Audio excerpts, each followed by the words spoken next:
Alright. Can you hear it? Welcome to Relay.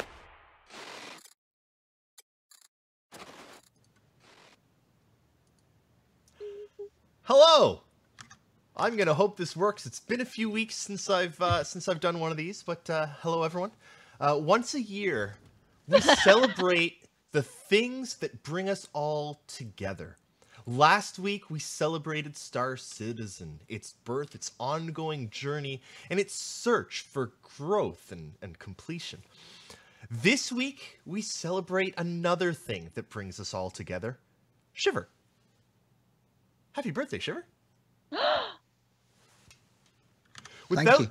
Without you, Shiver, well, things would be a lot less organized around here. Shiver helps out with virtually everything. He organizes guests for whatever these shenanigans are. He gives me notes so that I don't look like a complete idiot. And it looks like I know what I'm talking about anywhere I go. It's great. I really need like a pocket Shiver for when I'm out. I should make pretty much pocket size. Yeah, it's true. I should make, some kind of a joke here, but I'm not going to. That's how much I appreciate Shiver. So thank you, Shiver. And it has nothing to do with me not being able to think of a joke. Also, I do... Did I tell you about the time I rolled up a newspaper to hit a Black Widow? I was not allowed near Winnie Mandela again. I would I'd also say that we also celebrate this day that Shiver's parents spit in God's eye and told him that they were going to create a monster. And as they sewed several corpses together, yeah, and shot electricity through it, he rose up and his first thought was, I could use some tea. And that, and that's how we have Shiver. Yeah. Thank you for the mad scientists that are Shiver's parents. It's great because I was actually going to ask Eden or Astropub to provide me with some humor in the place of me providing humor, and you've done so already. So we've also got Eden and Astropub here. Yeah, welcome to the Relay Station. It's the week after CitizenCon. We did not have an episode last week because we streamed for 11 hours straight and did not feel like doing jack shit on Saturday. So I apologize for that. Actually, no, I went to the first Ottawa Bar Citizen that I've been to. It was actually a lot of fun. Hung out with some really cool people there and answered entirely too many questions. I was at VerseCon where everyone bought me drinks. How was VerseCon, Paul? Tell us all about VerseCon. Well, there's a couple things. First off, it was a fantastic time for people to get together, and I hope everyone had a good time. We learned a lot of things. We had a lot of first year issues like cameras not working properly, audio not being set up right. The whole tournament was kind of okay. We had some issues. I like it. Naughty neighbor. Yeah. But I think we'll work on it and make next year a little bit better. I think one of the biggest issues we had was that long-term speaking, like we had, we had to put this together in like 3 or 4 months because CIG's like, hey, we're going to wait to announce the CitizenCon date until October not October, but I have a question about that. July. Actually. We knew for a while it was going to be in Frankfurt, right? Yeah. Did it screw you guys up at all, the panel format? Because I don't think we really knew that there was going to be the, day-long panel format. We didn't know until October. Yeah. Did it change plans at all for VerseCon? We just basically streamed the final presentation is what we did. We didn't stream because it was too early for the other stuff. Really? Oh, okay. I guess, it was like 8 5 in the morning. Yeah, 7:30 in the morning for me. I mean, I was watching you guys just stream the pre-show. Yeah. And I was driving to VerseCon when you guys were doing that, and I remember you guys being like, "What the fuck is it? When the fuck are they going live?" Yeah. This is entirely too early, and I've already had 7 Bloody Marys. Please, Jesus, help me. Like that was a conversation. We've been up for Nakara, because they had dropped around the verse the night before. Nakara stayed up till 2:30 that morning transcribing, so got into bed at like 3 and then had to be up at 4:30 to get on the. He had like an hour, maybe 2 max of sleep, and then he sat down in that chair, and we streamed for 11 hours while drinking. Nakara is the champion. By the way, could smell time by the end. but we were sitting there being like, we've been up streaming for like 2 hours now, and they were supposed to go live like an hour and a half ago. What's happening? What? Please start any. Eden, how did you watch CitizenCon? What were you doing? I was at work that day. I could not get a day off due to deadlines. So I tried to listen in, but when you're in the office, have to go back and forth, communicate with teams, you just end up not paying attention. So I was like, I'll just watch the recap. So you watched the recap? Yeah, like from other people's streaming about it. So I just watched their stream and participate in little chats and stuff like that. Cool. So Paul. Yes. How did the rest of VerseCon go? How much alcohol was there? Let me put it this way: the bartenders were very happy with us by the end of VerseCon. Okay, they were good. very happy with us. I was actually, this is the first time, maybe because I was involved with it, that I've been to a convention where the alcohol wasn't just like there's one decent option and the rest of them are like meh. Like we had all local beers from Texas, all good local beers. Shinerbach, the Austin Independent, Firefighter, I think it's like a fire truck, and there's like 1 or 2 other ones that we had that were all good local sourced beers. We had well drinks. We had pretty much there was no limit. Like you walk up and be like, "Yo, I want 2, Long Island iced teas," and they'd just be like, "Cool, boom, you're done. Here you go." And they were heavy on the alcohol, so it was like. Good job. I like it. You guys all did well. Shout out to Slippery Pixels in chat. I met them at the Ottawa Bar Citizen. So hey Slippery Pixels. Yeah,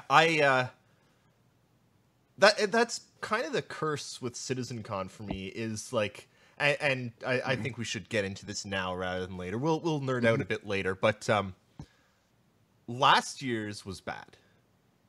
The year before in Manchester was excellent. Loved it. All right, so much fun. Let's break it down. Yeah.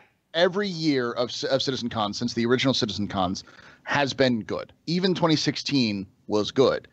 It's just if we're going to rank them in terms of best, the best was this latest one because they did everything they should have done. Plus they built the foundation. Like next year, even if it's as good as this year, it won't be as good as this year because it will simply just be they built on top of what they already knew. This year, I mean, the panels honestly kind of came out of nowhere, and the panels were excellent.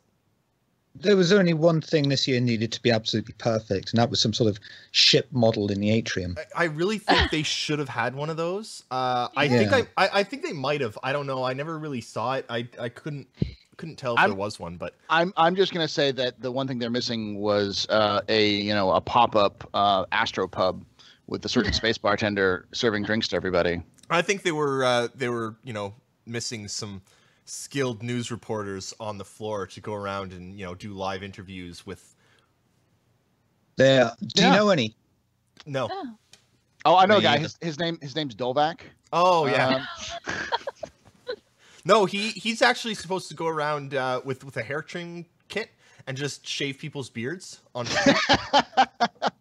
Whilst explaining the mechanics of a flight penis. Yes. Oh gosh. Yeah, Paul, have you gone back and watched all the panels? I haven't watched all of them. All right, and I got in trouble for this before with my chat. I'm going to say it again, and I'm probably getting in trouble with it again. But didn't give a fuck about the GPU panel. Like that was like I want to fall asleep. The GPU panel? That was the GPU rendering. No, looks like how the stages. I really enjoyed that one. I was gonna say, I bet you somebody out there. Oh no, it's for people. Loved it. Yeah. It was 100% for somebody, and I think all of those panels were for somebody, and I'm sure some people are like, I don't give a fuck about the Xi'an and the language. Me. I don't give a fuck about the Xi'an. And I do. There's Realm, and you. I think. Where are you looking at? I think we can pretty safely say though that I don't think that there's anyone that can't care about the procedural mocap stuff. Like, everyone should care about that, because holy crap. Yeah, no, it was really cool. Like, the idea behind it is really good. And also, did you see those fucking footsteps? Yes. Like, yes. What? And did you see the glass later? I didn't. Oh my god, the cracked glass. Someone needs to find like a little gif of that or something and let me know so we can post it, because the glass, like the broken glass and the new glass shaders that they've got are it was impressive.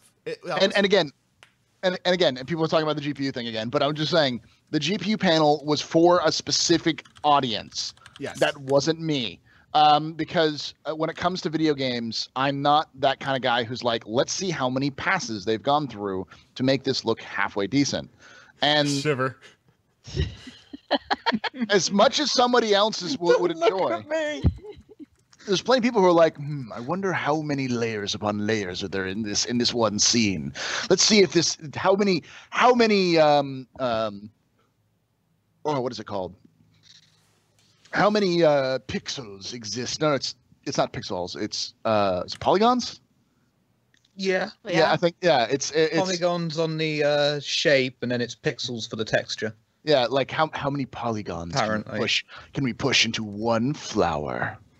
You know, let's see how deep we can go into this one. I really like that. There are people who like that. When they released Art Corp, I was like looking at all the corners going, where the fuck are those seams? And, you know, that's what I was looking for, because there's always someone somewhere's cut corners, and I couldn't find many on Art Corp. But sorry. My point was that it was for somebody. I think that's the takeaway, is that every one of those was for someone, but not all of them were for everyone. Like, I really like the Xi'an panel, and the reason why I like the Xi'an panel is because it confirmed my suspicion that Banu are Groot people, space tree people, and the Xi'an are in fact Teenage Mutant Ninja Turtles in space. No, they're Skeksis. They're also small as fuck. They're Skeksis. What's the Skeksis? Yeah. Gian's Dark Crystal. No, they're Teenage Mutant Ninja Turtles. All right, because they're meaty. They're scavengers. Anyway, Brybase just posted the glass shader stuff in chat. Pub, take a look at that GIF if you can, because. Oh yeah, no, this one I've seen this. Yeah. No matter which way do you look at it and how it looks like glass. It looks like glass, and it looks like shattered, and just impressive as hell. Yeah. So. Take away. You show this to somebody and they'll think it's a video of a actual glass screen panel. It's lovely. So take away. I mean, it hits into that uncanny valley. Yeah. I mean, it doesn't look real. It looks like there's something about this that doesn't look real, but it looks enough that your brain is like, there's something. This is real, but there's something off, kind of thing. So heads up, the bot in our Twitch seems to be dead. The question document link isn't working. The bot just doesn't exist right now. I'll have to go and figure out why later. I have no idea why. He's joined the union. Yeah. And he's on strike. But when it comes to question period, which is in about half an hour, we'll just do it live. You'll just put in your questions in the chat with the question, then the question, and we'll just answer it live. Shiver, is there something wrong? There is just so much enthusiasm there for brackets. You got to come and fix some shelves for me. Question. Okay. So. Anyways, I did want to say this though. Is that I was on a tangent at that point about CitizenCons. I think that 2016's CitizenCon was the worst CitizenCon we've ever had. It failed to deliver on promises. It spent about an hour on fucking Spectrum, which nobody gives a shit about. I'm sorry, CIG. I know you put a lot of effort and work into Spectrum, and we all appreciate that you have done a lot of work and are trying to make Spectrum good. But I'm going to use Discord until you give me a reason otherwise. Hashtag mobile first. Yeah. Until it's on mobile, until it's an app on mobile that works as good or better than Discord, there's no point using Spectrum. Yeah, I haven't touched Spectrum since it first came out. I haven't loaded it up. There's no reason to. There's no reason to. And that's the thing, is that the year before that it was in Manchester, and they showed off the speech that was the bishop speech. Yep. And then the year before that, they did it in Didn't we LA. also get the Morrow tour at the Manchester CitizenCon? Yes. Yep. And then the Squadron 42 cast list. Yeah. Yeah. And the year before that was Arena Commander 1.0. It was it? I can't remember what it was. What was 2014's first con? Didn't they also show the first? They showed the first instances of 2.0 at 2015's CitizenCon as well. Was it People No, of they the showed that Planet? it was People of the Planet. Was that? No, that was holiday live stream. Yeah, for that was 2014. Oh, okay. But 2014 had a big impact as well because it was like I don't remember what it was exactly, but I know it was small. But it was the first one they'd done was 2014. But I know it was good because then they also showed off Wing Commander. They spent a lot of time showing off Wing Commander. Yeah, that might have been 2014. Might have been this is bullshit CitizenCon. That's a cat. That's a very confused cat. What the fuck's going on? The fuck you looking at? Yeah, no, the 2014 was the this is bullshit. Okay. Which was good. 2015 was Star Marine. No, Star Marine was showcased at PAX South. Yeah, and then never seen again until it launched. Basically. This is all before my time. I have no clue. I have no comment about The further you go back, the more muddy it gets because back then CIG actually did go to the U.S. and out of the U.S. to different conventions, not just Yeah. I mean, Gamescom. I think we actually saw Star Marine for the first time at like something in Australia, like PAX Australia or It something. was PAX wasn't it? Australia. That was Yeah. the first time we saw it. Yeah. So That was with the really awkward radio Yeah. chatter, and they showed off wedge formation. the everyone. Redeemer, didn't they, in Engine? Yeah, Yeah. they did. Yeah. And then they showed off PAX South is where they showed off Stataball. That's where they showed off afterwards. Yeah, because Jake got to play it there. That's right. Anyway, that has all kind of ended. They don't do those anymore. Now it's basically just Gamescom and CitizenCon, and that's it. And here's my issue is that I've heard rumblings that the next CitizenCon is going to be in Manchester. There's been some undertones about that, and which is fine because there's a lot of possibility of Squadron 42 coming out. launching, yeah. Yeah, so it's not a guaranteed, of course, but I mean, in a perfect world, I'm sure that's what they're planning. But my issue with that is that at that point, then they will have been 2 years since they've even been to a U.S. convention. And it's only been 5 years since they've been to anything in Canada. And I don't count. At least I should say it should be 2 years since they've been into anything in North America, and I don't count TwitchCon or DragonCon because it's not an official presence. It's not an official presence. Yeah. It's just this community team shows up and they do a panel. Like that's pretty much it. I've noticed something in some of the recent concierge emails saying something wrong with how I say concierge. Concierge. Shiver, is that better? Listen. I love it. Listen, the way you need to say this is not anyway. It's concierge. Concierge. Yeah. Again, I'm just going to say, where's Des Marius when you need my name him, is Paul Shelley. I'm the head of concierge here at Cloud Imperium Games. How can I help you? Concierge. Just like going to Target, right? Yeah. Yes. Target. Right next. And I need that champagne with that. Champagne? It's champagne. Yeah, champagne. Yeah. Did you know that Miller High Life is a champagne of beers? I didn't know that. Is that a thing? Do people actually say that? It's actually their slogan is they're the champagne of beers. Oh. It's a thing. Sorry, I just literally threw up my entire stomach. But my point is that like it will have been 2 years since they've done anything in even North America, and it starts to seem like they're favoring the European community more than the U.S. community, even though the U.S. community and combined U.S. Canada is the largest community, like by far. Like the second or third largest, I think the second largest is UK and third is Germany. Even combined, they're not even half of the North American community. And it feels like it's kind of abandoning the US community, which I'm going to be honest, fuck you, CIG. Like, we're here too. Part of me says, "Hey, I go to Manchester because then I can do VerseCon next year, and we'll actually be a place where people can show up because CIG doesn't go to US." There's a bit of a problem there too, though, because VerseCon's in Texas, and do you know how far away Texas is from Canada? It is just about as far away as Manchester is. Damn it! I did not know that. It's cheaper though, right? It is a bit cheaper, yeah. Yeah, no, it's not the same. Because it still takes. It's like a 12-hour flight from the East Coast to Manchester. It's not a 12-hour flight from. No, it's not 12 Ottawa hours. to. It's about 8, maybe 6 hours. 7 or 8. Yeah. Yeah. So it's only if 2 you've got the hours wind behind more. you, you can do it in like 6.5. Yeah. It's an intercontinental flight, but it's not a or a transcontinental flight. It's not an intercontinental flight. Yeah. So I would really like though them to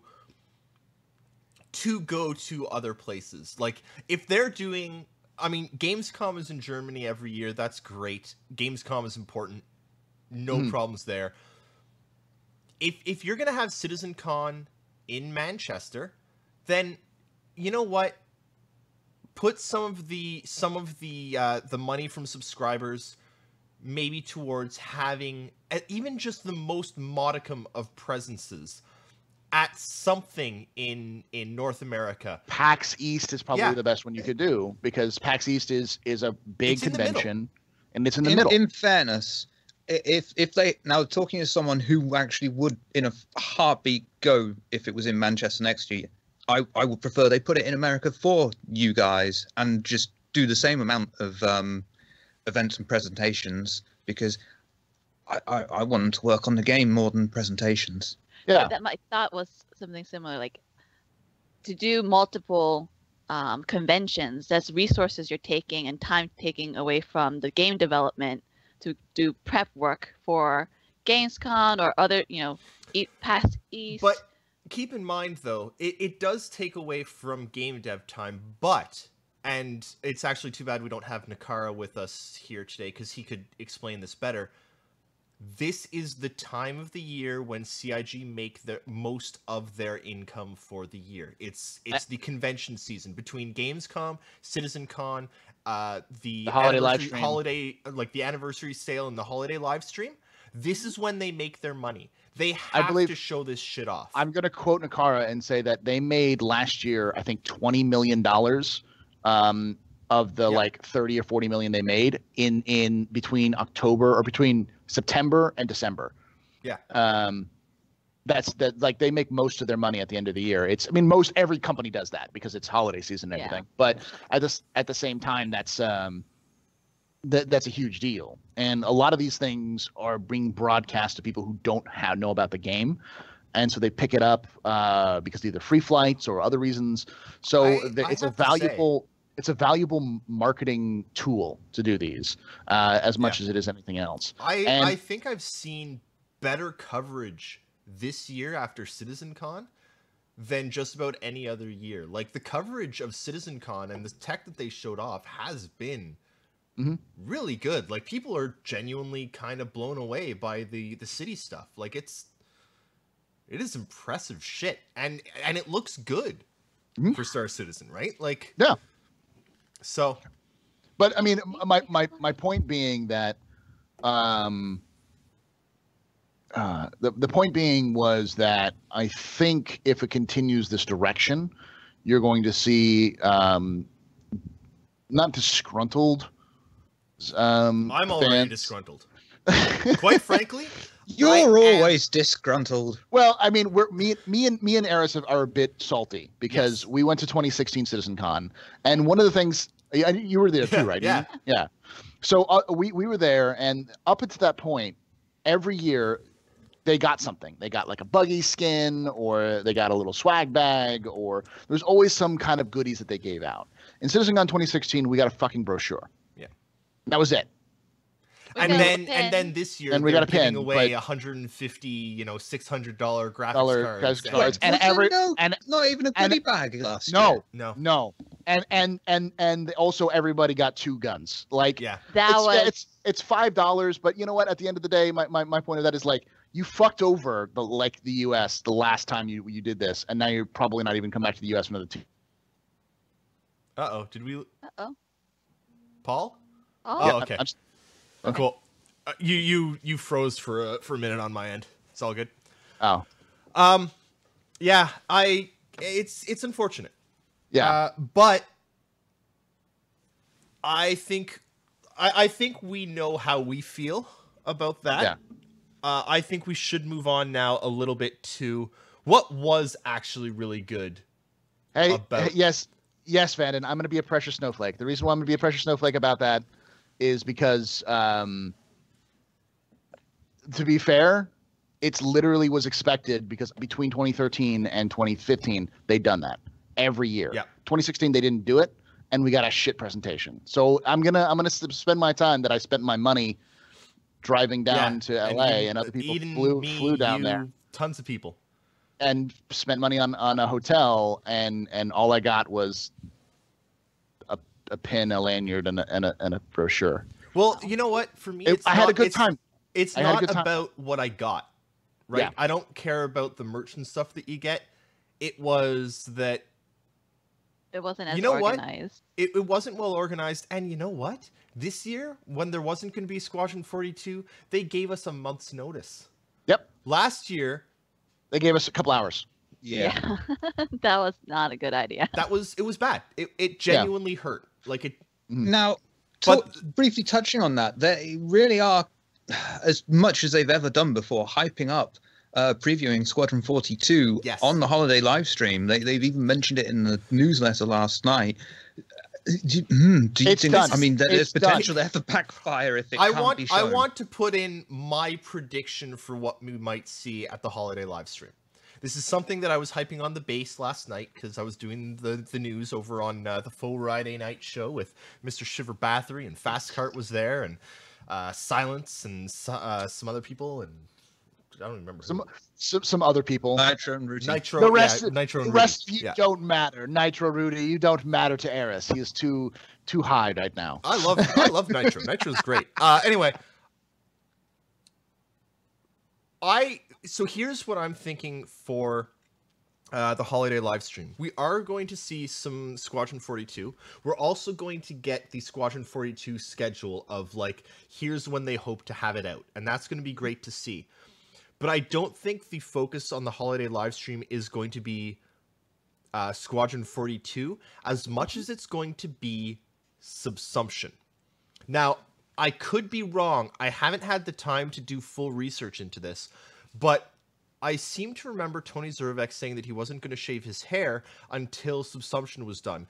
Kind of how Disco has said he wasn't going to shave his beard until 3.0 comes out. Well, if you looked at CitizenCon, Tony's hair was cut. We know it's done. So It's in 3.0. But like further, like the further, like the economy stuff of it, because he actually had an interview with WCCF Tech during CitizenCon about the economy of Star Citizen and how the economy is going to work. So I think we're going to start seeing some of that. I think it's more than likely his wife said, "You look like a fucking hippie. Go and get your hair cut." I mean, maybe, yeah. I was but- thinking that too. Well, he does live in Austin, so I doubt that would actually be said.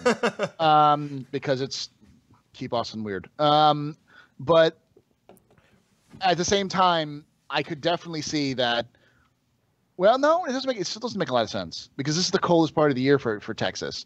It would have made more sense to cut his hair during the summer if that was like uncomfortable. But I think it's like the Subsumption and economy integration, at least the first pass. We know Subsumption is in, but It could be that it's at We'll a see. stage where, right, I'm happy that that's the foundation that we can now go, here's a oh god, is my whatever internet behavior. crapping out? You can follow the bartenders, right? People are going off work. You can follow them. They're doing things. Yeah. they have a schedule of get up, brush teeth, go to work in such a route. Eris, I'm just gonna try to switch something out real quick. Hold on. I think it's on my end actually, but I'll be right back, yep. Eris. Okay. Oh God, everything's. I promise. Oh, that's not too bad. Okay. I mean, when this game comes out, or when that happens, people are gonna be like stalking NPCs for a little bit just to see what happens. I it's gonna be a stalking simulation. Even just from the CitizenCon presentation, where they had it seemed like they actually had some NPCs walking around doing things. I wanted to stalk them. You know what I wanted to do is I wanted to stalk the guy that was standing on a bench. I wanted to stalk that guy and see what he was up to because he seemed cool. He was a rebel. He wasn't going to sit on no bench. He was going to stand on that motherfucking bench. So yeah, he was that was a couch, not a bench, sure. And he was just letting out his inner child. Okay. And if that was the best part when we watched that in VerseCon, everyone, I couldn't tell if the audio was if the audience was laughing or everyone at VerseCon was laughing because the laughter was so hard when we saw that guy. It was perfect. Again, though, that is the stuff that makes me like these CIG presentations most. Him standing on the bench, the car getting not the car the what's the name of the rover? The car thing. The Ursa. The Ursa getting blown up during the Gamescom stream by the ramp. Yeah. That's the ramp stuff OP. the ramp. That's the stuff that's trying to get onto the freelancer and the ramp's not hitting the ground. Yeah. That's the stuff that's yep. Okay. They are doing it live. That's good. You know? So got about 15 minutes before we start getting to questions. I know some people have asked some, but I can't actually keep track of them because they're going up in the chat. So hold on to your questions and then ask them once we hit question period. Until then, the answer to spore spawns is 42. Yes. For the rest of you though, I'm going to start with Shiver and then move on to Eden and Astro. What was to you the best part of CitizenCon? I think the way that they did the actual, showing off procedural cities, that presentation was the best point because it stayed within the realm of, once 3.0 is out, I could see us playing around with that in 6 months rather than some unknown time, 2.0 was shown off 6, 7, 8 months before we knew it was going to come out. So it's something that's fairly close, but is also still something that we're aware of because it is largely 3.0. Okay. Eden? I like how it was organized this year with the different panels and you could learn about the Xi'an language and others, the city planning design. That was oh my God, yes, this is how it's gonna work. Made me really, really excited. And I love the Pioneer when they released it, the video of the Pioneer. I want to build bases so bad. I haven't even talked about the Pioneer. Paul?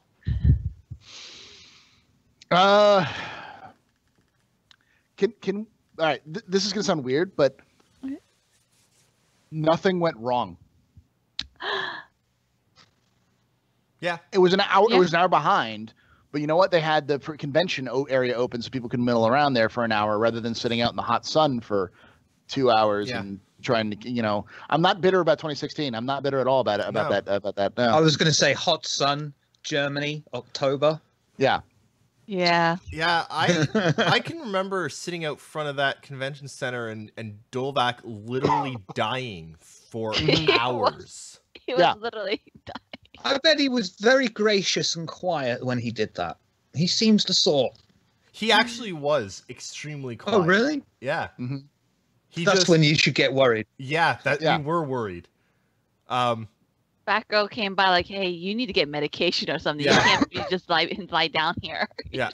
It was poor Dolvac. It's actually Intel. all Tyler's fault. Tyler gave it to him. So #blame Tyler. But my favorite part of the actual presentation was during the final live stream, I happened to be standing next to Tyler, and Tyler kept making comments like, "Oh, this is nothing. Yeah. Keep looking." And then it's like, this is. You think this is all we have? Ha! Like he kept making those comments. I'm like, shut the fuck up, Tyler. All right. We all know you see everything, and we don't. Deal with. I'm trying to deal with the fact that this is a really cool site right now. Shut up. Let me watch it. Also, enjoy the moment. And the Metroids at the end. Apparently, there was supposed to be something with the Metroids that Chris put the kibosh on with. Oh, really? With that it was supposed to be some like big like mama like Metroid that showed up and. Oh yeah, I heard about that. It's like Godzilla style, and he was like, "That's ridiculous. No, we're just gonna leave it like it is." Their concern was they were gonna scare people. Yeah. I was thinking, no, scare them. It's October, scare people, you know.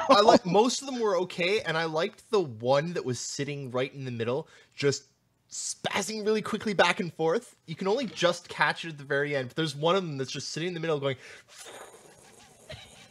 I loved it. You know what I really liked? There was a lot that was really cool in that presentation. You know, the graphics tech is great, and the procedural walking stuff that they've got going on is like actually game changing. Like the intelligence and that has gone in to how they're doing that system of scanning the ground directly below the player to know exactly where they should. That is absolutely brilliant, and it saves so much, and like it's fantastic. I really liked the cargo box. Yeah, that was really good. I like that transition. I kept expecting Chris to pop out of the box. I did right? too.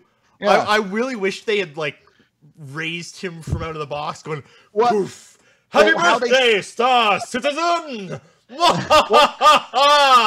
What I saw there was I've done stage management and stage work before, and the way that they like draped everything on the box, It should have been. It looked like there was a trapdoor underneath that they would raise him up, and then he would have just climbed out of the box because it was like nailed to the actual like frame. Yeah. Like that's what I was expecting, and I was like, oh, and him to say like, oh, that was a rough trip, or the rough trip here to Germany or whatever, you know, like some corny line of them were like, ah.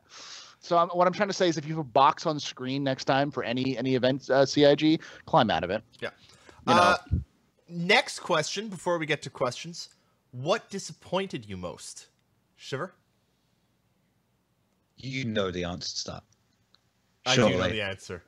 Okay. Don't humiliate me by making me say it out loud. We'll skip Shiver. Eden? I managed my expectations, and I kept it really low, and I just like went with it. So, nothing? One comment. I know it was brought to you by Intel. I think Intel helped a lot with the organization of this year's convention, because You mean money? Yeah, because that's money. probably what they did. It was Yeah, money. they have anyone from but it's not Intel only money. inside? It's also about like experience. What? Sorry, I missed that. He asked if they had anybody from Intel inside. That's a good one, actually. No, but they also have experience doing these kind of events, right? For their own conventions and all their old meetings. So Intel were like, yeah, we'll throw money at it. Oh, by the way, here's the person who does this for us. Here's some tips and suggestions for your production this year. So you could tell it's really well organized, and someone knew what they were doing. Paul? But to answer your question, sorry, was they started off with the Intel commercial in the beginning. Yeah. I think that could have waited somewhere. I'm going to be honest. Mm-hmm. I didn't hate the Intel stuff. I didn't hate it. I hated it for optics. I didn't like it because of the number of people that aren't going to like it. As a thing on its own, I mean, you know what? Not only did Intel pay a hell of a lot for for them to like they paid probably a fair bit to sponsor CitizenCon, which is great because, quite frankly, look at the extra stuff that CIG was able to do with that money. Also, Intel. Let's be honest. Intel put their money well because they know that if they push Star Citizen, people are going to buy the Optane drive not because they're going to buy they're seeking to buy the Optane drive, but they're buying it for the Raven. Yeah, exactly. But it's not just that. This is like there's other things to consider in this because this also means that Star Citizen is now at the point where someone like Intel, and Intel are the biggest name in processors. They've got a lot of cash. They've got a lot of cash. If someone as big as Intel is like, yes, Star Citizen, that's what we're going to put a shit ton of money on. And not only are we going to give them a shit ton of money for their presentation, we're also going to give them a shit ton of these like brand fucking new, super expensive, awesome cards so that they can optimize. Like, this bodes really fucking well for Star Citizen. So I don't give a damn if they... I mean, it also promotes escalation because AMD or Nvidia could look at this and go, well, we have to do it next. Why don't we get on this train and go one better? Yep. Okay, so Paul, what was your least? Okay, so my biggest complaint about Gamescom was hey, let's pause in the middle of this presentation to shill a fucking camera. And that was my biggest problem with this as well, was that I know CIG needs to seek outside people to help them offset the costs for production. But the problem is that nobody really thought of how they were going to do it until they just show up in these presentations and say, hey, shill. And it's like you go in expecting to see a Star Citizen presentation, you end up seeing like 20-minute ad pitch. It's like I feel like I'm going to a timeshare meeting and not an actual presentation. I will say that's my biggest issue. However, at least they didn't shill last year. Yeah. But like at least they had content after the shilling. Yeah. Like I don't think they shilled at all last year. No. Did they, other than please buy ships, that big giant ship commercial. But there are a lot of people complaining that there should have been game mechanics. That's something that last time they showed a ton of game mechanics, everyone was like, no, I just want to see more. I want to see things. That goes both ways. People complain no matter what they show. Yeah. So I know they didn't show much game mechanics, but I think they're just trying to put the game mechanics in the game, and they wanted to show people more on this is where we're going. Not so much as this is what's going to happen soon, because mining is going to happen soon. Like cargo, we're going to get in 3.0. There's a lot of this stuff that we've seen before, and everyone's like, I don't want to see cargo again. They showed us cargo at Gamescom, and everyone's like, well, we saw that, we saw it before. We've seen stuff. Show us something new. There was nothing. There was nothing they were going to show off other than this procedural tech. You know, but it's just realities. But I don't think that that's a problem. I think that no. Yeah. Steve Madman, that is cargo. That's how Star Citizen Cargo 1.0 is going to work. People walking with boxes. Yeah. And then you take the box from the place that you pick it up at. You go put it in your ship. You go in the ship. You fly to the place and you take your thing and drop it off. Yep. That's cargo. And that's cargo. Your we UPS want Chris guy. Roberts to pop out of every one of those boxes. Oh my God, yes. Yeah. My most hated thing in the presentation, not knowing whether we should cut off Disco and the weird interviews in between panels or if we should watch them. I did not watch the it show gives people live. joy. Did you not see the Norwegian who was interviewed? He was very satisfied. He said so. He was very. He also went on for 97 minutes about being very satisfied. He's Norwegian. He's got lots of information to tell you in a satisfactory manner. I will say that one of the people they interviewed, I am 100% sure was Asnog, who was doing the face tech. They actually showed him up in the recap. I heard his voice. I'm like, that sounds like Asnog. That's got to be fucking Asnog. Like I saw people in the community like, hey, I know that guy, kind of thing. They interviewed Akarok, and I love Akarok. Akarok's great. They didn't interview us because, hey, we weren't there. And you know what? Actually, hang on. No, there's something else that bothers me. Because last year, 2016 CitizenCon, they interviewed me before the con, and that never got aired.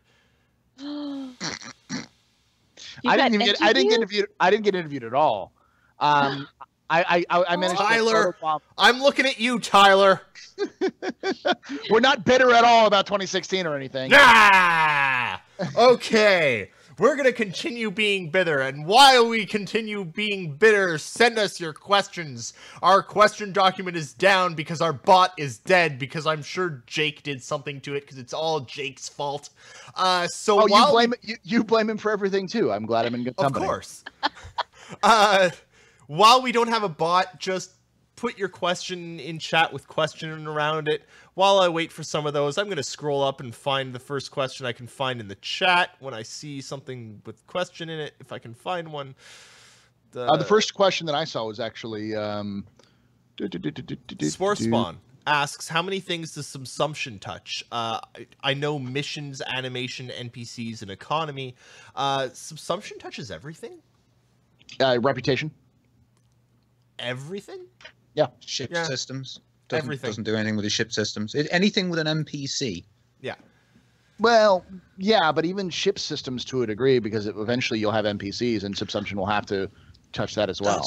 That's right, and they want to have like autopilots and gun software as well. So yeah. Subsumption will touch. Ships you see flying around have to have Subsumption as well, because those are also AI. Like it touches pretty much every single aspect of the game. There are three major building blocks to this game. One is just the physics engine, which they've been working on for a while. The second one is the is Subsumption, and the third one is the Item 2.0 system. Yep. It's like how they do items, how they do interactions, how they do their AI, which is just purely Subsumption now. The AI is and then also how does the game economy, work? right? Yeah. It's not just AI. Like in lots of games, you think, oh, the AI is, how they shoot and how they take cover behind barrels and then get blown up because they're dumb and AI. AI is more in Star Citizen because there is the whole simulation of the universe that is part of Subsumption.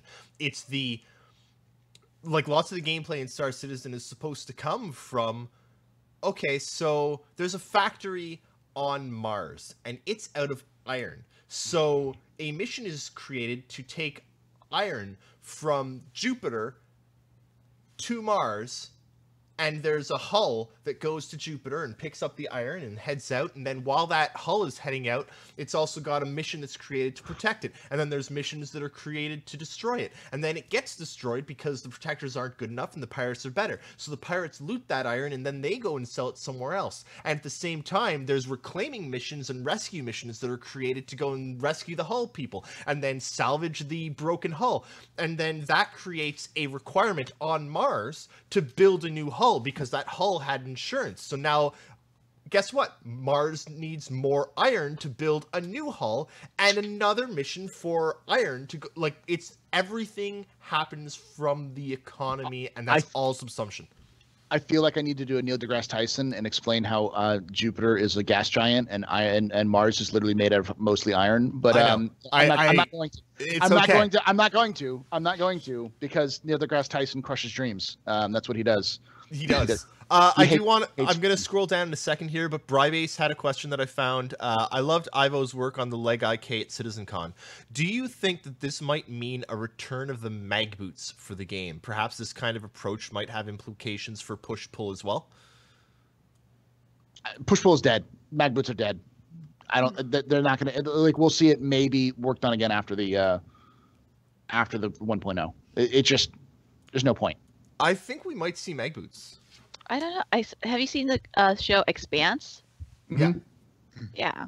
I mean, that's how mag boots should work, right? Yeah. The problem about those mag boots is that it has nothing to do with like it's a physics issue. It's like, how do you deal with someone who's mag booted on the side of a freelancer as it's going at quantum speeds? Oh. Do you ragdoll the character on there? Do you kill them instantly? Which part of the character stays mag booted to the ship when someone shoots him with ship weapons off it? Yeah, like there's some those kind of things can cause a lot of bugs, and that's what was going on when we had mag boots. Was that people would mag boot in the side of like get vandal glaives, and then watch them like ragdoll and kill themselves as they tried to move around on them. So would like to see.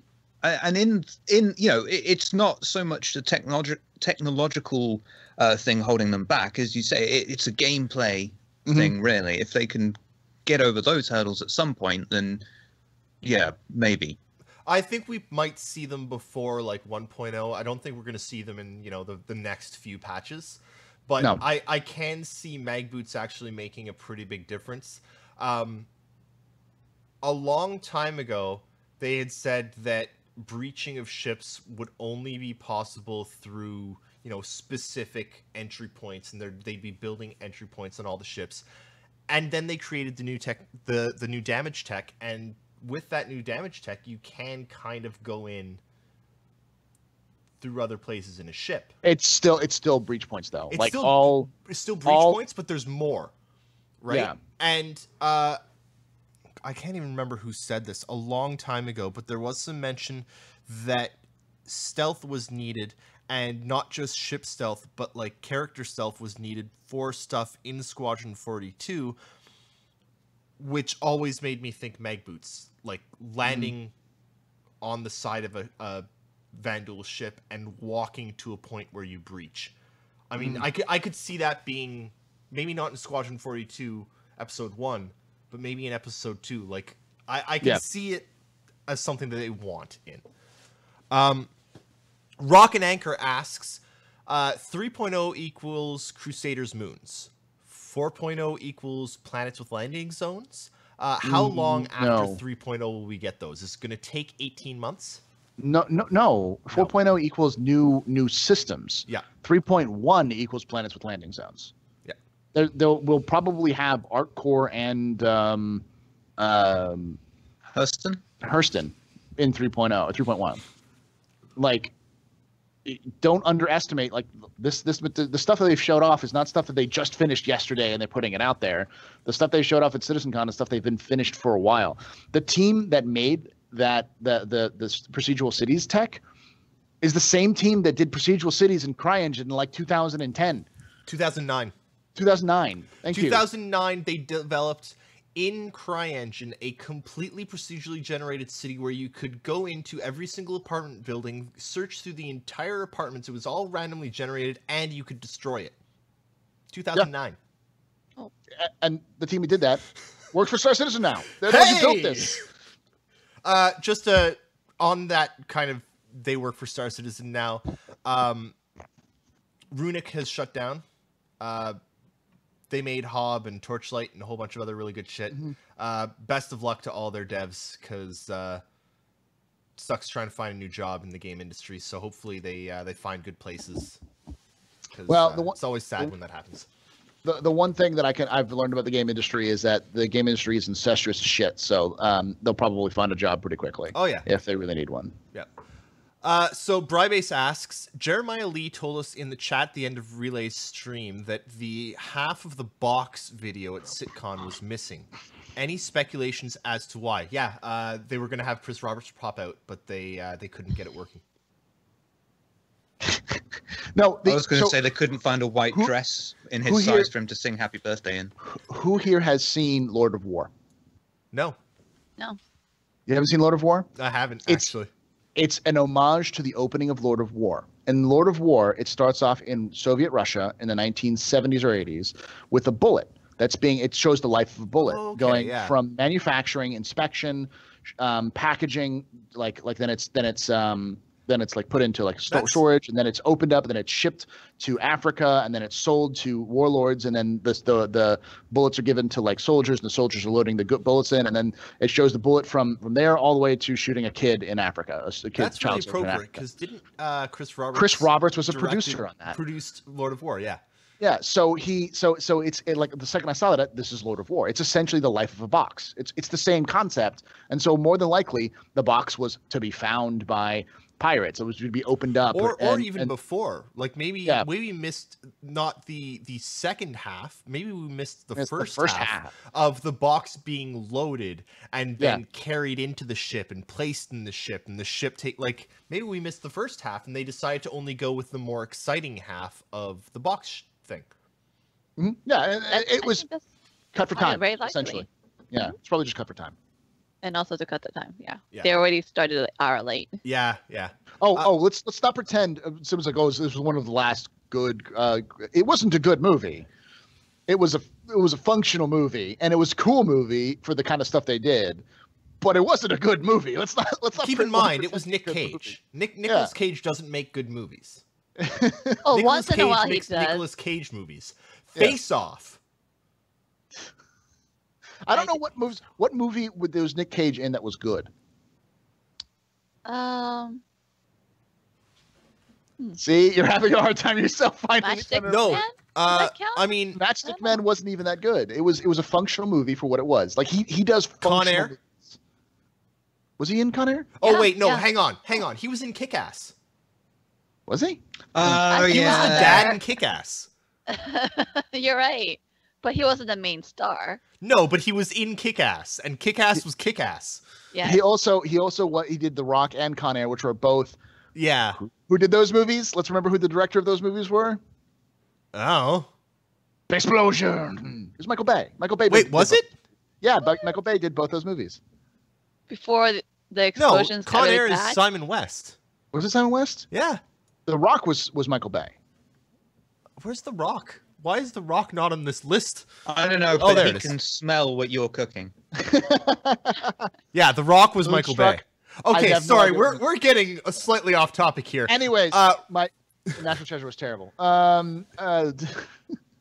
No, but my point was that it's they're functional. But Yeah. the whole like that question it's like almost 100% it's an homage to the opening of Lord of War, which everyone, if you haven't seen it, go look Apparently, it up. Terralian, who I'm looking who up right works now. for CIG now, confirmed that it was inspired by Lord of War. It was, So- and I mean, it makes sense. Chris is literally part owner of the movie, so Yeah. if he's not going to sue CIG for using the idea, you know, but you know, Okay, so next question here is from Rock and Anchor. Did we get an update on the face tracking webcam? Wasn't it promised for CitizenCon? We didn't really get an update, but we saw it in use. There were a few people that were using it on the show floor. And if you watched those parts of the stream that it was used in, it did look a lot better, but we didn't get an official update. no. Brivols asks, do you think the tasks detailed in the production schedule are new stuff, fixes needed, or something else? Yes. All of the above. Oh, talking about Fastcart. Hang on. Sorry, Fastcart, you're a god. Fastcart is copying the questions into Discord, so I don't have to scroll through Twitch chat. Thank you, Fastcart. I don't think anyone gives enough appreciation to Fastcart ever. So, Fastcart, thank you. Fastcart gave a very fascinating panel with Jake and Dolvac and Tyler. I actually Fastcart clipped part of that presentation because Fastcart is the king of clips. Yeah. And I did see part of that presentation, one where Fastcart thanked the writers for Bulkheads, which thank you, because writers are often forgotten. And two, Jake thanked me for keeping Relay together, and it was really sweet. And You could tell he was drunk. you could. He We were was all he was drunk. thanking me for something, so yeah, he was tanked. No, 3 cheers to 3 out of 5 cheers. 3 out of 5 cheers for Fastcart. No, it straight up, like, I'm like the face of Relay, one might say, but I don't do jack shit. It's all down to the people that actually do things, like, you know, Shiver and Fastcart and CS and Nakar, and we wouldn't run without everyone that helps us out. So thank you. Moving on.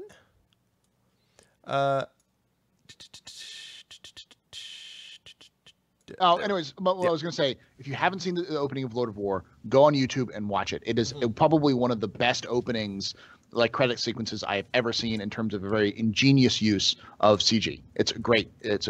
Tells a story without having to say anything. So yeah. Where are we here?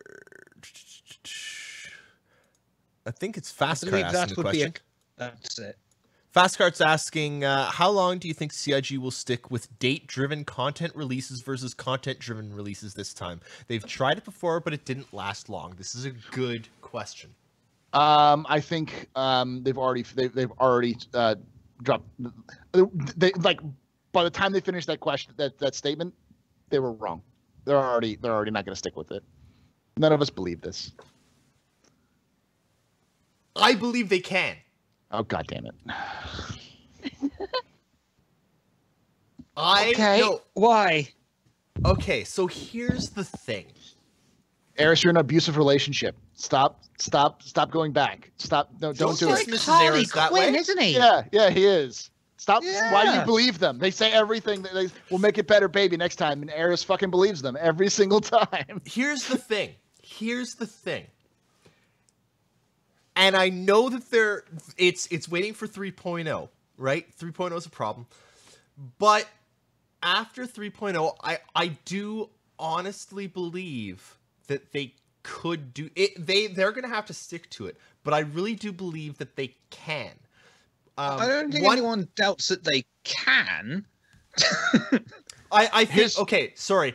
I think that they have to this time.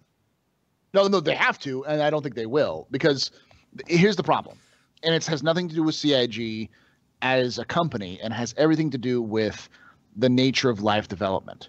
Live development, you plan for everything to work in a certain way, and shit doesn't happen. Think about how many games have patches which are scheduled for a specific time after release that actually meet the exact date and time they were supposed to release. Unless they were announced, those patches were announced a week before they're released, most of them miss their dates and times because live development is a lot more complicated than behind the scenes, especially when you're working with a game the size of Star Citizen and the kind of game it is. So saying like, oh, we're going to have Hurston and ArcCorp and ship buying and mining in 3.1 and it's coming out in March, I don't believe you. Like, not because you're... And I agree, which is why I think that what they're saying here might actually be possible and might be positive. Because they've always had a problem with, we want all of this in the patch. And then it gets delayed because something's not ready. Chris isn't happy with something.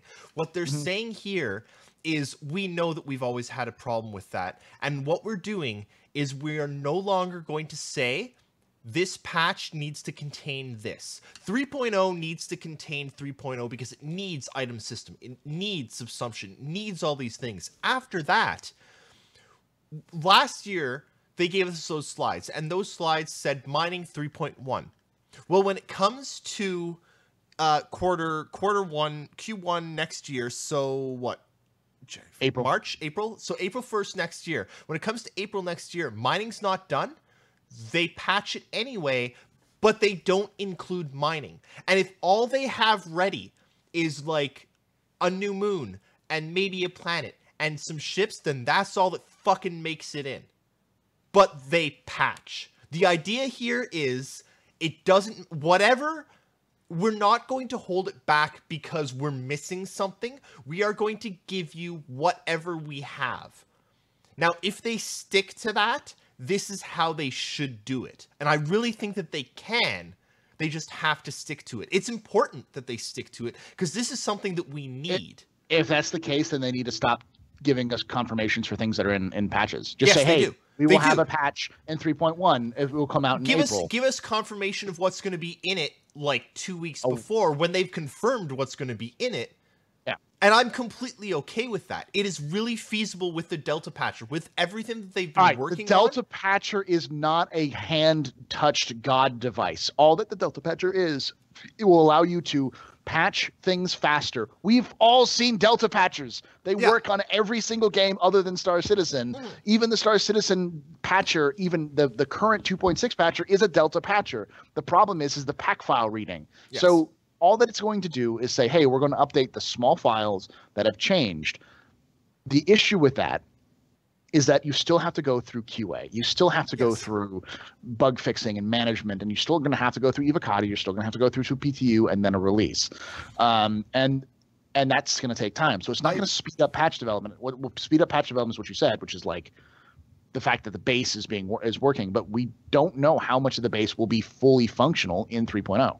I believe last year they said, or not last year, 2 years ago, they said this is what each patch will include. Like, wait, why? People are saying we're offline. No, you're still online for me. Refresh, reload the page. Yeah, I mean, they can't hear me, but... We've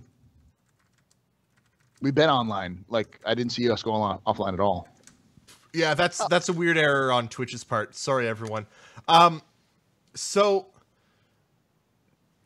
Last time they talked about the patches. Also, hold on. Can we stop for a moment and talk about Chris Roberts' sick burn to Twitch on the final presentation? It's like, we've had some hiccups, but I think they're Twitch's fault.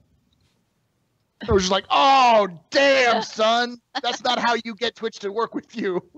Even chat was just like, holy fuck. And there's my cat. There's my cat. Hey, cat. Hey, I have had a lot of problems with Twitch, actually, quite frankly. No, recently I've had tons of problems. Ingest server issues, all that kind of stuff. But still, it was a sick burn. It's like, oh, yeah, no, all the problems we've had are not our fault. It's Twitch's fault. It's like, for once, you're probably right. No, they really had a really good presentation this time, honestly, I think. Like, they didn't have many problems. No, they've tried it before, kind of, with the patches, but even back when they did it before, they were like, okay, we're going to patch every month, and the first patch is going to include this, and then that thing wasn't ready, so they held it back, and they held it back, and they held it back, and it was always because whatever they had said this patch has to include wasn't ready. If they take out this patch has to include, then they can patch. That's and this to me, what they said this year at CitizenCon, this reads more like Aaron Roberts than Chris Roberts. This reads like Aaron being like, okay, no, we have to standardize our releases and release whatever is ready because we need to have releases because we can't go another 8 months without a release. We can't. No. So I think I'm kind of towards what Astro says, but I do think it could definitely get to the point where it's like, well, mining's not ready, but the next stage after mining, that's ready. So what are we going to do there? Mining's not ready, but salvage is. Push it in. If able to push it in. Mining's not ready, but the Orion is done. Okay, put the Orion in. Let people explore it. It's not useful, but I mean, most of the ships aren't useful. What's the Starfarer doing right now, other than being great fucking piece of fun for people to fly around in? I can see one mechanic being ready, but a mechanic that's needed before that mechanic not being ready. I could see that sort of situation happening, and then like, well, fuck, because it's the nature of development. Sometimes that happens. Yeah, Brivals was saying that I thought in the Kotaku UK article that Aaron was the dreamer and Chris is the realist. No, other way around. Aaron gets shit done. That's actually why Chris brought Aaron on to be director of international production. Aaron gets shit done. And Aaron's made this game before. He made Starlancer 2. Yep.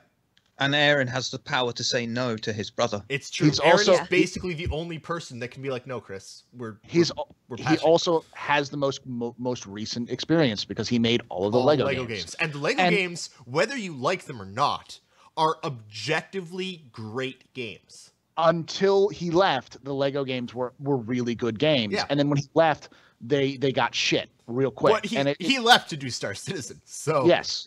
And that was the thing, is that like, and we actually had a conversation about this at VerseCon. I actually had a conversation with Wingman Peterson about How about he explained these like Wait, if you Wingman look was at the, there? like, he was there. That's I awesome. forgot to mention that. So That's really nice. and so we saw you could see the difference is that the Lego games before Aaron left were all silent protagonists. No one said anything. It was just silly, goofy sound effects, but it told the story in a efficient manner that got the job done, and they kept the mechanics to what worked and what didn't work. Lego games are still fun to play today. Lego Star Wars, the 1 through 6 trilogy, is fantastic. It's great. It's one of the best kind of like movie franchise games or games, like toy the games Lego games that have exist. always been the best movie tie-in games. Period. Yeah.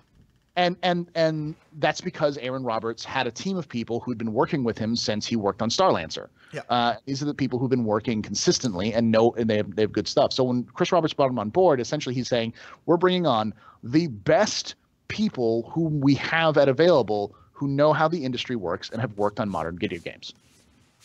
Yep. Yeah, no, it is literally Eric gets shit done. And this to me feels like an Eric, or sorry, not Eric, Aaron. Also, Eric really gets shit done. So Eric is the guitarist. So it's apt, okay? But this does feel to me like Aaron being like, no, we're gonna get shit done now. This is how we get shit done. Yeah. We're not going to do it based on content. We're going to do it based on what is ready. We don't say, oh, this patch has to be this. It's just what is ready gets patched. Okay. Aaron is also the person at last year's CitizenCon when he was like, you have to make a call right now. If either the Squadron 42 thing goes in or out. You have to make a call right now. Yeah. So. And keep in mind, like, as much as we call them out for last year, they did make that call, and 2016 was not it was the worst CitizenCon, but that's like saying bad. It's like saying the worst craft beer out of like a list of good craft beers. It's like, yeah, this is the worst of these subjectively really good beers. They had, but it's still a good beer. What? You know, why did 99% of the acronyms that Star Citizen make relate to alcohol? Because we're a bunch of fucking Acronyms, drunk metaphors. 30, 40-year-olds. Shiver. We I'm are the teetotal. disgruntled adults. Oh yeah, yeah. Look at me. I have a house. I now live in suburbia. I am a perturbed suburban parent. There's no suburban areas. You live in Canada. It's all wilderness and moose. No, that's Alberta. It's a difference. I'm just gonna say alcohol references. I'm the fucking Astropub. What the and fuck I'm a do you fucking think alcoholic. Oh, no, I'm not. But as Fastcart says, I'm alcohol drinking will water from a wine glass. that's too bad. I thought it was wine. I was proud for a second. Citizen Shenanigans asks. Coffee mug. Citizen Shenanigans asks, one-handed carry was in the Pioneer AD. Do you think we'll be able to do combat while one-handed carrying? Ooh. I want to be able to carry a box in one hand and a pistol in another, and then walk around being like, "Don't touch my fucking box!" You know. You know what? I really want to be able to make that choice of, no, I am going to one-handed carry my assault rifle. You know what? No, I'm going to one-handed carry 2 assault rifles.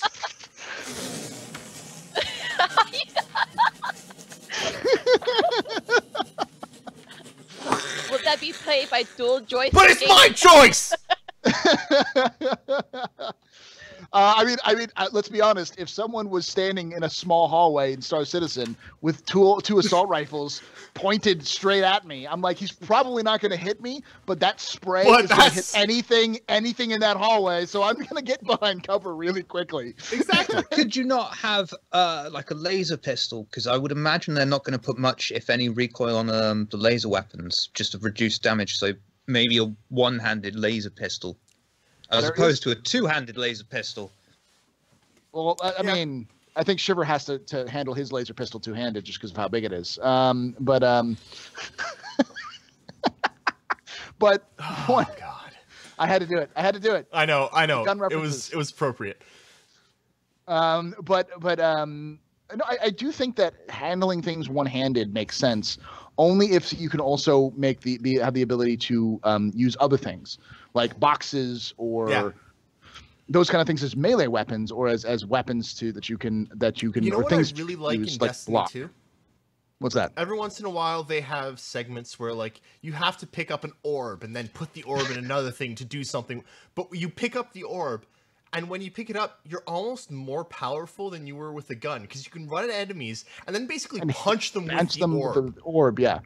And it gets rid of that feeling in games where, like, oh, I'm completely vulnerable with this thing. I'm a turtle, and not even a turtle. I don't have armor. No, like you're still powerful, and I like that. Listen, I want boxes to be OP. You know, you ever been hit by like a large box? Have you ever been hit by a bullet? Yeah. Well, I don't know. A bullet stings. A box knocks your ass the fuck out. Sure. Have you ever had a paper cut? That hurts a lot more than a bullet. Yeah. You know what actually? Fucking cardboard cuts. Cardboard is dangerous. After unpacking... Okay, well, you know what? Let's get to that question right now. Harold Sparhawk asks, is Eris in a new basement studio? I am! I moved. Like, You look like you moved 2 weekends Eris, ago. There's still... This is... all these boxes are basement, office, miscellaneous. They're not going to be unpacked for another month. Basically, Month? That's how moving. Man. That's how moving works. I'm still unpacking boxes from when I moved in June, and I won't be finished until probably next June when we have to move again. You know? Yeah, I've got a lot of boxes left to fill, but man, I'm loving this new house. It feels like a house. I'm home. You have a house. I do. Congratulations. I do. It feels really nice. This is not where this desk is going to be forever, though. I've got another room, basically this size, on the other side of this desk. Wow. That is going to be... I have to do some work and put in a floor and finish the walls, and then, you know, run Ethernet, and then paint one of the walls green, and then I'm going to do everything in that wall, and it's also going to... in that room, and it's also going to be my VR room. If you don't call it the relay cave, it's a lost opportunity. You think I won't? That's all right then. I was actually considering doing like a brief video tour of my house to play before the podcast this week, but then I got busy. So The tomorrow tour. You got bitty. I got busy. Maybe I'll do it next week. I want to get through these last questions quickly. Fastcart asks, what happened to Edenstar? She was gone a while. NDA. There we are. Yeah. Fastcart also, I think Fastcart asks, I can't tell. Fastcart says, Yes. 23 million kilometers is the distance it takes Sean Tracy to give a mini presentation. Gray-headed Gamer has named this unit the Sean Tracy distance. Do you think it's catching on? No. What he needs to call it is not the Sean Tracy distance. He needs to call it a Sean Tracy unit or an STU. Yeah. STU. Yes, because we measure light in terms of AU, which is the astronomical units. So we need to measure Sean Tracy units as Tracy the unit. STU. Or just TU. Well, Yeah. whatever And it is, then let's not be too rash. ZU for 47 minutes of non-stop explanation on a question that you thought might have been simple to Tony Zurovec. See, here's the thing: is like you got to come to the master of simplification, because bang stang, just saying, bang stang. So I keep saying bang. I'm trying to catch it on as well. I didn't know where it came from. It came from me. It came from my I thought patient Relay zero. was the Relay were the masters of you know. bang of simplification. Yeah, what with our Yeah.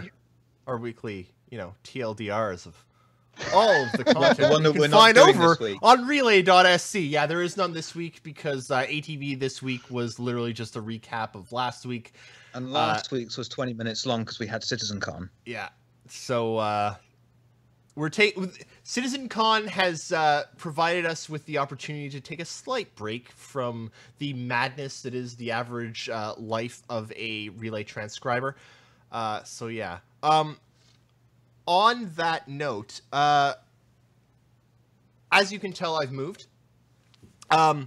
Moving did actually take a fair amount of my time, effort, and energy, you know, buying a house and and organizing stuff. It's literally driven me crazy the past 2 to 3 months, but I am now mostly back. So if you tried to get something done through us, or like tried to send us a resume to start, transcribing for us or writing for us or doing anything, or if you were like, hey Relay, you guys should like have a Patreon meet, or hey Relay, you guys should finally get those friggin' Twitch emotes set up, all those things that are supposed to be done, start reminding me now, because I'm now going to start getting them done. I was just Harris, yeah, Twitch emotes, and we need a Patreon meeting. I actually, part of the problem with the Twitch emotes is I actually just don't know how to do a Twitch emote, or how to get one, or where to get one. Yeah, Ghost is reminding me that there's a podcast icon that's messed up, and we've got that now. Apparently the bloody Twitch bot is dead, and the Relay bot on Relay is dead, and just everything's dying, and I kind of just want to go and curl up in a corner and cry and panic, but I can't. So hey, if there's something that needs to get done, let me know. Call Aaron. Just kidding. Yeah, call Aaron, please. Can you guys persuade Aaron to come work for Relay for a bit? Yeah, just send me a Discord message, or send me a message, staff@relay.sc. Let me know what needs to be done. I've got to start getting stuff done. Let me give you some motivation here, Eris. Fastcard is the best bot. Everything's on fire. Yeah. But if it wasn't on fire, then you weren't doing shit. So because everything's on fire, you're doing shit. So can feel good about doing shit, and now just finish it. I'm also trying to take part to take part in NaNoWriMo. Is that the like National month? November Writing Month or whatever it is, where you write 2,000 words a day for every day in November, and at the end of November you've like got basically a first draft of a novel, and I'm trying to write a Discworld-esque thing, which is also taking time and effort, but yeah. Do it. I am. So, basically just to say, if you tried to get in touch with us recently and we didn't get back to you, I do profusely apologize. Life just killed me. Finds a way. But I am mostly back now, so start letting me know, and I will start trying to get shit done. Delegating, you mean? Yeah, basically let me know, and I'll tell Shiver to do it. Hey, I did say how much I appreciate Shiver today, didn't I? That excuses all of it. Apparently so. Paul, I have to say, you got to get yourself a Shiver. They're handy. I have a Shiver. Oh, really? That's handy. His name's Paul Shelley. Oh. You know what? I could use a second Shiver. Hey, Paul, do you want to be a second Shiver for me? You couldn't afford me. Shit. I have too expensive beer tastes. That's all. Also, do you want to bet? Man, I could. Hey, dude, you are drinking American beer. You need to come up here and try some actual beer from people that know how to make beer. 30% with a 30% tax? No, thank you. 30% on what? Don't you guys have high vice taxes up there? No. No. Tax is 15. Actually, no. Tax is 13. 13? Okay, yeah, it's 8 here. So I'm gonna. Yeah, but our beer's better. I think it's gonna be a beer off. I There should be like a beer off. One of these days, I'm gonna get married, and I'm gonna force you guys all to come up for a giant Star Citizen extravaganza to drink real Canadian beer. Listen. All you have to say is free open bar, and I guarantee you can have at least 7. How big is Test Squadron now? 3,000 people or something like that? I don't think I could afford an open bar for Test. I know I can't. I'd have to sell both my houses. just saying, you could get a lot of people. Just say open bar and Test in the same sentence. Okay, well, what do we got going on later this week? Eden, what are you doing the rest of the week? Rest of the week, I'll be on the round table at the base tomorrow. Some funky time zone. People Fuck time zones, right? The daylight savings time thing. And next Friday would be Lightspeed Lunatics, the girls. Nice. We have a new time at 10 o'clock Eastern instead of 8:30. So we are now later in the evening. That's good. Gives people more time to drink. Shiver, what do you got going on this week? Nothing out of the ordinary. I have Dead Air on Wednesday. If you like psychobilly, I'm going to do a lot of psychobilly this week. Psychobilly? Really? Okay. Love psychobilly. And saving the something for last, the Paul for last. Saving Paul for last. I've saved Paul for last. No, saving the best for last. Paul, I understand you've got something happening in like 2 hours? Yes. The one thing that we should promote more, and we still need to get that that actual like icon done.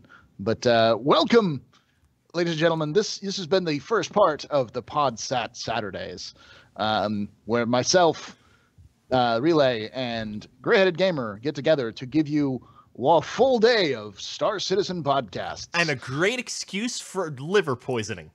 Yes, you have to drink it all three. In fact, we'll probably make the challenge about if Eris screams or if Jake just fumbles and drops over, or if Shiver makes a pun, or if it's way too early in the morning for Gray's guests at Not So Sober Saturday, you have to drink. Various rules. I actually need to organize with you and Gray. I want to do a full sweep one of these days. Yeah, we talked about that. Yeah. The full sweep. Like, you want to do a full sweep. I want to do a full... Jake did it. Jake nearly wanted to kill himself afterwards. I know, but I want to do a full sweep one of those I've done days. I've done it. It's... Gray only has one other person on, right? It's just Gray and one person. Yeah. I'm going to have to talk to you and Gray and organize a full sweep soon, because I'd like a full sweep. I think it's about time for a full sweep. Full sweep of the Not So Sober Saturday, where I get very not sober. So who you got on? Who you got on, Paul? So this week is an interesting mix. We've got Geo Get Money. We have it's gonna get Soul.create. We've got Darge. And we have Fastcart. So we've got an interesting mix of Americans and Europeans and various loud drunks. So I expect puns. I expect Darge to be very loud. I expect Soul to be quiet and make some jokes about pineapples. And Geo just to laugh a lot. So 3/5 of the show is going to be good. Yes. 4/5 of the show. Then you've got me, who just there. Yeah, but yeah, no. So in 2 hours we have the Captain's Table, which is a community podcast that I put on every Saturday at 3 p.m. Pacific, 6 p.m. Eastern, and I guess now 11 p.m. No, 9 p.m. GMT. How long? 2 hours? It's in 2 hours. Yes. 10 p.m. I think we're on UTC now. Wait, when does everyone change? Sunday. It's all different. You already changed in like. Okay, Shiver, can you organize, the UK and the rest of Europe to change the same time? Well, as, actually, us I here? hate to tell you this, but all time in the world is measured from London. So, I hate to tell you this. Kind of on you. I hate to and tell as you far this, as Shiver. I'm aware, Shiver, I hate to tell you this. It's the only continent that hasn't changed their clocks. I hate to tell you this, Shiver, but the concept of time zones were actually invented in Canada by a Canadian. Canadian railroad worker. A railroad worker. A railroad worker from Canada. A Canadian railroad worker from Canada. So fucking bow down to me. I own you all. This has been the Relay Station. No, you're the reason to blame. Blame Canada. Blame Canada. For their beady little eyes. It's been good. We'll see y'all next week. And we'll see you in the verse. And we'll see you online. I don't know where else we'll see you, but I'm sure we will. So, bye. Stay safe. Bye. How do I... Where... There.